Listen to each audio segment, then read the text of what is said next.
Well, then let us begin on our journey. This is where we have Powerless. And it starts in the kingdom of Ilia, where a century ago, maybe 3 decades ago, I'll go with the century, 100 years ago, a plague went through the kingdom where people got really, really sick and some people died, but other people got superpowers. Like some have the ability to control fire, and other people got really, really strong, and some people got anime hair for some reason. Whatever. The strongest of these are called the elites.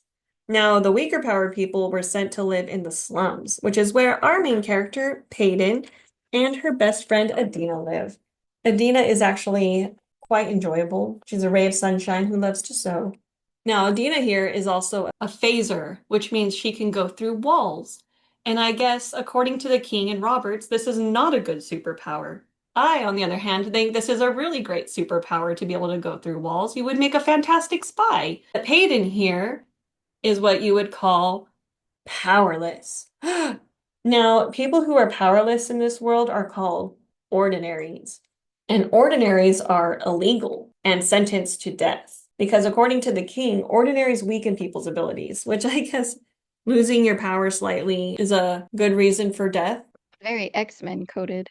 All right. And there are other powers that are also illegal in this world. Powers such as silencers, who have the ability to turn off people's powers. Oh. And then there's wielders who can use and sense other people's abilities.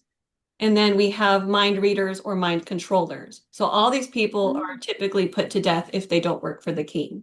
This is where our male lead, Kai Azer comes in.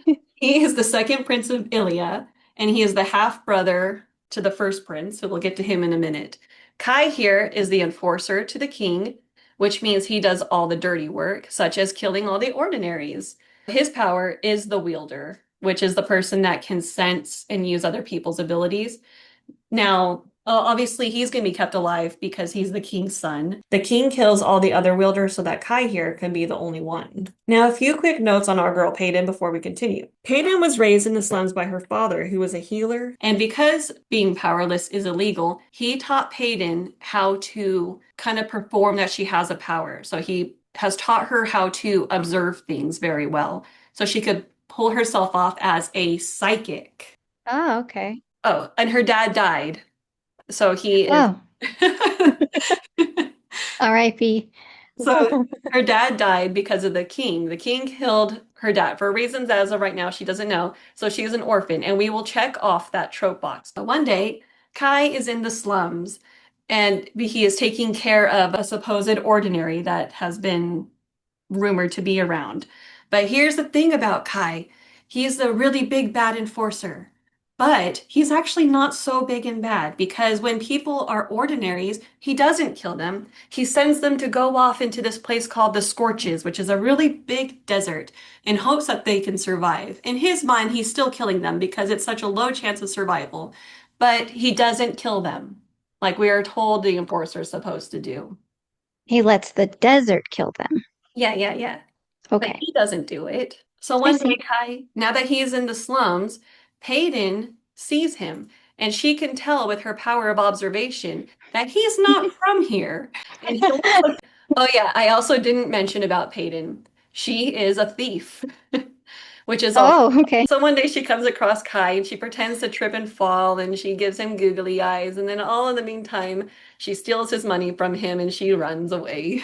So these guys notice that Kai is the enforcer. They recognize him as the prince and they don't like him here. So they're like, get him! And then this guy on the wall over here, he's a crawler, which means he can climb up walls. So that's what he's doing up there. And so they go and they attack Kai because they want to kill him. Now they have a silencer on their team. So they're keeping Kai from using his powers, leaving Kai powerless. So Peyton sees Kai's in trouble, and so of course she goes and she helps him. She takes out the bad guys and saves Kai, saving the male lead. Wait, Check. how does she save him if she doesn't have powers? Her dad taught her things. Of course he did. Okay. Gotcha. Oh yeah, yeah, yeah. Her dad taught her how to fight really, really well so she could take on three grown men on her own. That have powers and she doesn't. Exactly, yes. Okay, okay. So I'm going to skip over some stuff. There's a thing in the kingdom called the Trials, which is not Hunger Games, by the way. They have them every year, and it's basically a way to showcase how strong the elites are. And to be honest, these trials are pretty weakly explained, in my opinion. Like, maybe you can live, maybe you'll die. It's your choice. But the foundation of these trials just kind of felt like the author just wanted trial. Anyway, so Peyton is chosen to be a part of these trials because she saved Kai. So Peyton is whisked off to the castle where she'll stay during the trials. She gets to Wait, go, they just let her live there? yeah, she gets to go and live in the palace for a couple of days while the trials are going on. And before the trials begin, Peyton will have a chance to train, talk to Kai, get to know Kai's half-brother Kit. Here's some things you know about Kit. And it's not his powers because he doesn't ever use them. Now, Kit looks exactly like his father, the king. They have the same blonde hair and green eyes. So when Peyton looks at Kit, she can't help but see the man who killed her father because supposedly she was there when it all happened. We'll hear multiple times whenever she looks at Kit, we have to hear how she's looking into the eyes of her father's killer. And she was, oh yeah, she was supposedly there. She was hiding and she saw it all happen when she was a little girl, but when her dad died, she saw it. So she's got trauma, She got trauma. Oh yeah. generational trauma. Also, with these trials, there will be balls, dancing. Before you fight to the death, you'll get to go to the ball. In between her flashbacks and horrid memories. Yeah, she'll be dancing. Now she has a choice. She has options with these balls on her dresses that she'll wear. They say you can have anything custom made if you don't like the dresses here. You can even choose who will make your dresses. And she's like, wait a minute, I got a girl back at home who can make dresses. She's our ray of sunshine girl. She loves to sew. So she'll be making Aw. Peyton's dresses from here on out. Peyton gets to have her friend come and live in the palace with her while she's fighting to the death. Why not? I guess, right? It's kind of like when you give someone their last meal, they get to pick, what they get to eat. But she gets to have Maybe. slumber parties in the palace. She's a nobody. Why is this happening? So it's customary tradition that everyone wears green to these balls because that is the kingdom's color, green. So everybody wears green. Do you want to know who won't be wearing green? Our girl Peyton. She comes in wearing silver to the ball. She's not like the other girls. Not like any of the other girls. And so the first trial begins. I'm not going to go into great detail about this, but she wakes up in a forest and she's all, I guess she was like drugged out. And then she goes and she meets Kai. She's like, Wait, she's drugged? everyone was drugged. And then they all wake up in this forest. Oh, I was gonna say, sounds like she had a Cinderella night because of her silver dress, but then she got drugged, so maybe not. Okay. Yeah, not that. From this point where she wakes up to her finding Kai, she's kind of like in a near death situation right now because she's been fighting other people and like not doing too well. But near death will not stop her because she can still fight and kill. And she's also good with a bow and arrow, which we'll also check off the list because every girl these days needs to be good with the bow and arrow. So, skipping over more stuff, her and Kai both win. Victory! Yay! They both win? So a couple Okay. people win, a couple people die, but Peyton and Kai win the first round. There's this mean one-dimensional girl named Blair. She's going to be Peyton's enemy, and her main purpose is to be mean and bully Peyton. And her power is that she's a telepath, which means that she can move things with her mind. That's cool. So now Peyton decides that she just wants to leave the castle to go visit Luke. And she's just able to escape the palace. She's a prisoner here, if you really think about it. But she escapes because she's sneaky, sneaky. I think she actually goes back to her old house where her dad lived, but I drew it as her little shack. But she goes back to her house. And It's then funny how it's called loot and she's a thief. but when she goes to her house, she runs into these people called the Resistance. Now, the Resistance wants to make it like a free Ilia, where the people that are banished can live peacefully. So they kind of want to take out the king. The Resistance is being led by this guy named Calum, Mhm. who is in charge of the Resistance. Calum is a mind reader, so he's also not allowed if you think about it. They want to take down the king and live peacefully, but they need to find a way into this place called the Bull Arena, which is where the last trial will be held. What they want Peyton to do here is get close to Kit so that he can show her a secret tunnel to get from the castle into the bowl. Why would he tell her that? Why would he, right? Anyway, so there's another bowl, another trial. Peyton bonds more with Kai and they both survive. So then one day, Kit comes to her room and he asks her if she can take him to Loot because he wants to know more about his kingdom and what's happening outside of it. And so she's like, okay, but we're going to need to find a secret way to get out of here. And he's like, I got it. Here's the secret passage. And here's my key to the secret passage.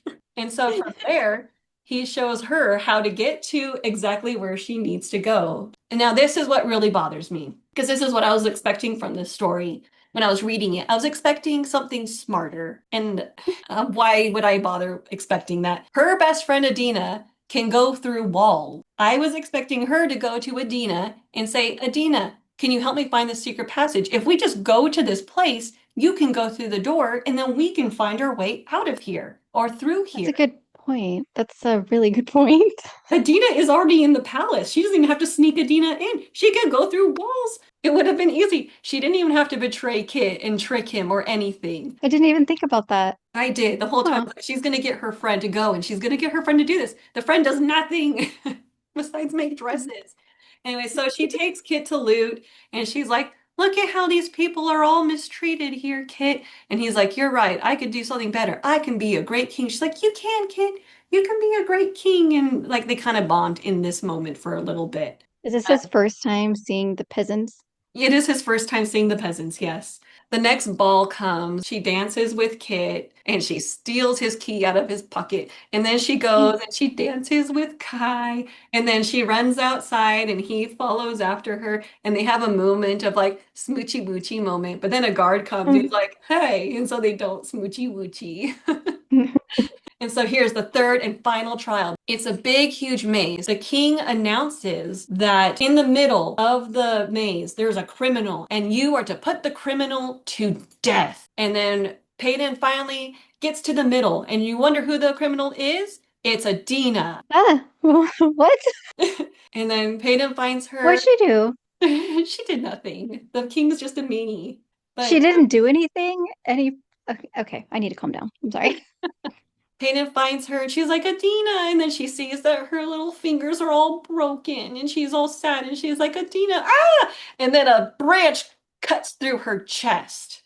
I don't know how. Oh my gosh.